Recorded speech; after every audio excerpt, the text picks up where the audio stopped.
Hello, this is Miss Jackson.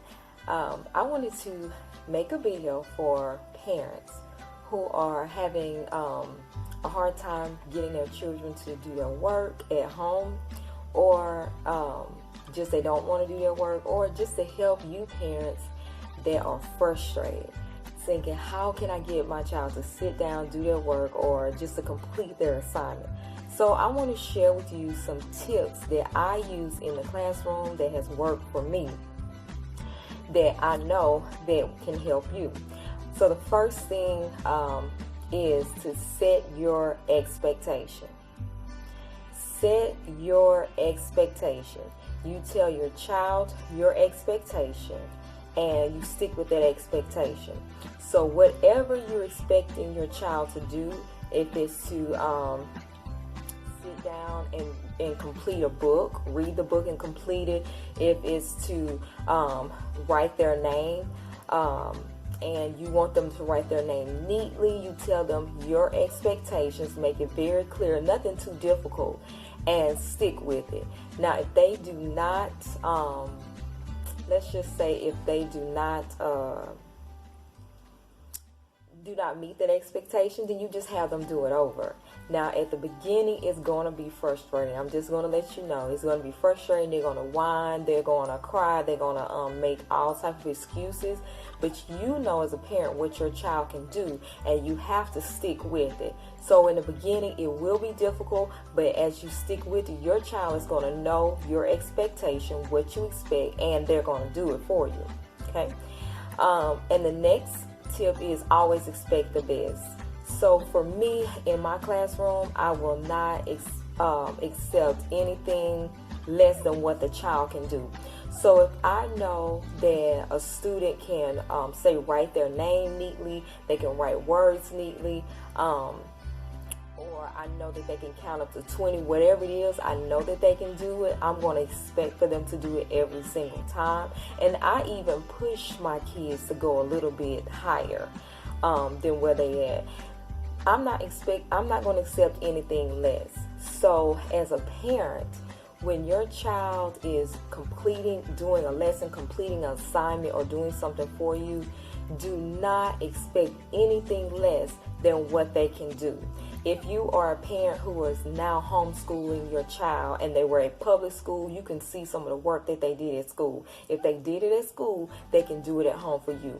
Don't accept anything less, because if you accept work less than what they're doing at school, or less than what you have seen that they could do, they're going to keep doing it.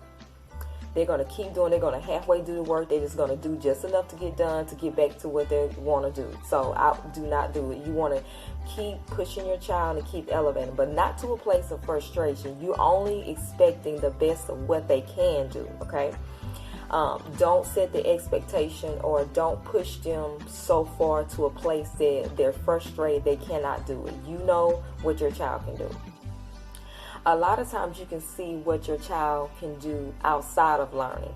Like they just may be sitting there not even doing a lesson, or maybe outside playing, and you kind of overhear what they're saying, or you kind of oversee what they're doing. And you'll think, oh, well, I didn't know that they could do that. So when you see something that you didn't know that they can do, kind of push them to keep going, okay? Excuse me. Another tip I have, this is my third tip, is do not compare your child to any other children. Do not compare your child to children that you have at home. Some children learn faster than others. Some children learn different ways. Some learn faster than others.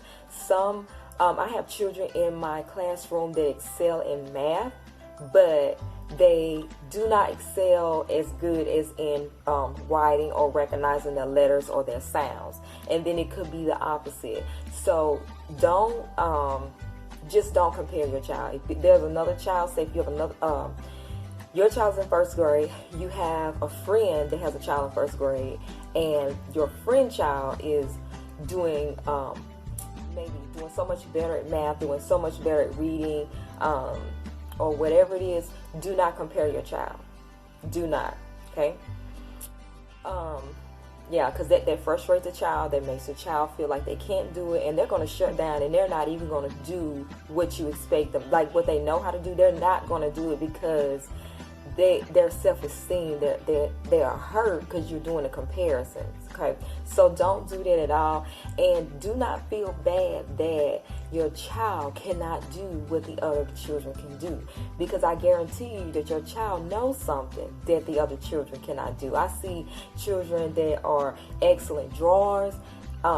Like they draw really good. They are excellent at building things. They're excellent like with their hands. If I put a set of Legos in front of them, they are excellent at building Legos. Maybe not at writing, but they can build. They can do that so well. They may be excellent at learning through games, or things like that. So just want to set that out there. All right, so my fourth tip for you parents, I just did 1, 2, and 3. My fourth tip is to help them when needed. Help them. Your child is frustrated. Okay, they're frustrated, not saying frustrated they don't want to do it, but they're frustrated. It appears they cannot do it. Don't leave them hanging. Don't, like they're crying, they cannot do it, help them. If they don't know the word, help them. Even if you told them the word 20 times, help them again. Even help them in their math. You can help walk them through it. You can show them. There's tons of YouTube videos. You can get online, find different lessons for them, and just continue to help them until they're comfortable enough where they can do it on their own. Okay? All right. So my 1, 2, 3, 4, my fifth tip for you parents is to give praises. Give your children praises. Okay? Kinda as a teacher, it's like it's already embedded in me to do it so often. So parents, we have to learn how to do it very, very often. Is to give praises. At the beginning, you might give lots of praises, then you pull back and you just give praises on every time that they do something excellent. Even when they're struggling and they may not get it right, you want to give them praise and say things like, I see that you're working really, really hard. I can give you an example, like with my daughter. One thing I noticed that she was shut down with reading, and she would get frustrated. So I would tell her, I said, you know what? You are very smart. You're the smartest kid in school. I know that you can do it. I love when you read to me. I was just telling her things like that. And she got confidence enough to read. Now, was she reading every word really good? Was she reading at an excellent level? Nope. I still had to help her. But she was confident enough to try it. So give your children praise for what they do. Every little thing in the beginning, then kind of back off and give them praise every now and then, especially when you see them frustrating. But the more praise that you give, they're going to feel more confident. They're going to want to do it. They're going to want to do it for you. And another thing I do not do in the classroom, if they get it wrong, I do not put them down. I just go over to help them. So say, for instance, if they write their name wrong, or they do write a number down wrong, a math problem wrong, I just look at it and I say, okay, that's very good, let me help you. And I would go in and I would help them. Don't put them down. Don't say things like, oh, you should have known this, I've already told you this 20 times. Don't do it. Just hold your tongue and go in and help correct them. And you don't have to correct them so much with your mouth. Kind of, just go in and correct them on their work and ask them to try it again. Okay. And so the sixth tip that I have for you parents is to give rewards. Give your child rewards. You don't have to do it every single time, but give them rewards. You go to work, you work, you don't work just for free. You work for pay. You want to be rewarded at work for what you do. You want those bonuses. You want those recognitions. Well, children want them too. So what you can do is to help give awards is kind of like a motivation. One thing is to give them stickers. That's for younger kids. Give them stickers. You can give them, treats. you can give whatever treats that you decide to give them. You know, like for my little ones, I give them like a Skittle, an M&M. But if you're like, nope, I'm not giving out any sweets, and you don't have to give like a whole bag of Skittles. Give them a goldfish. Give them a cereal every time they do the work right. Or even if they try, they may not have done it right, but they try. And then with your older kids, you might want to give them more game time, reward them with like a trip to McDonald's, something like that, whatever your child like. And don't go out and spend a lot of money, because the thing is that if you do big rewards for the little things, you're going to have to do bigger. They're going to expect bigger rewards, something very big, when they do major things. So then it's going to start eating up in your pocketbook. So just be mindful of that. And I didn't say this, but I want to share this with you as well, parents. One thing I do is that if you have work set out for your child, they don't have to do a lot of work in one setting. Break it down. But if you have work set for your child and they refuse to do it, you do not allow them to do anything else until the work is done. You know that they can do it. You set your expectations. You expect the best, and say you've done all these things and they still refuse to do the work. Take away whatever they enjoy. If you have Legos at home, they enjoy Legos. They cannot play Legos until the work is done. If they enjoy video games, they cannot play on the tablet or the video games till the work is done. They like to go outside, whatever it may be. Maybe you give them like a special snack at the end of the day or after lunch. They do not get it until it's done. So here's going to be the frustrating part in the beginning. They're going to test you. See, I had a lot of this in the beginning of the year in the classroom. They're going to test you, and some students are going to be, your child may be very, very stubborn. They're going to test you.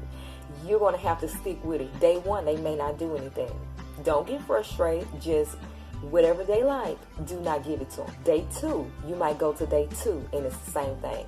Whatever you do, do not give in until your child has done the expectation that you have set, okay?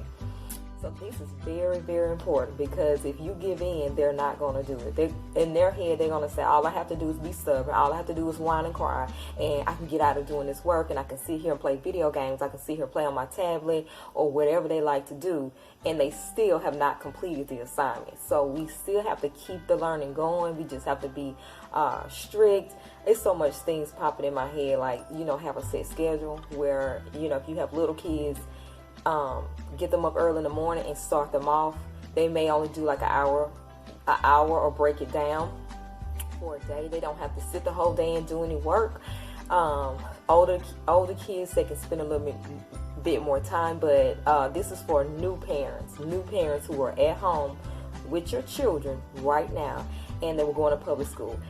They are not sitting down learning the whole day. The little bitty ones should only take about 30 minutes to an hour, maybe broken down into 15 or 10 minutes each setting. And the older kids, maybe 2 hours broken down. Maybe 30 minutes here, 30 minutes there, 30 minutes in the evening, 30 minutes at night. However it fits in your schedule. Maybe they can do everything over the weekend. Make sure it just fits you and your family. Don't get frustrated with the learning. But it's not like in a classroom. See, as a classroom, I have 22 students. Your child is in the classroom with 20-some students, 30-some students. So it takes all day learning, because it's one teacher trying to teach all these kids. But you're at home with one child or with the siblings. It does not take all day. So let's review over what I share with you. Is number one, set your expectations with your child. Number two, expect the best from your child. Number three, do not compare your child to anybody else. Children learn differently. Number four, help them when they need help. Number five, give them praises. And number six, give your child rewards. So I hope this video has helped you. Go ahead and start implementing these tips that I've given you. And if you have any questions, like something is still not working, or need help with something, please comment below. this video and let me know, and I will get back with you. Thank you so much. Again, this is Miss Jackson, and I hope you have a good day. Bye-bye.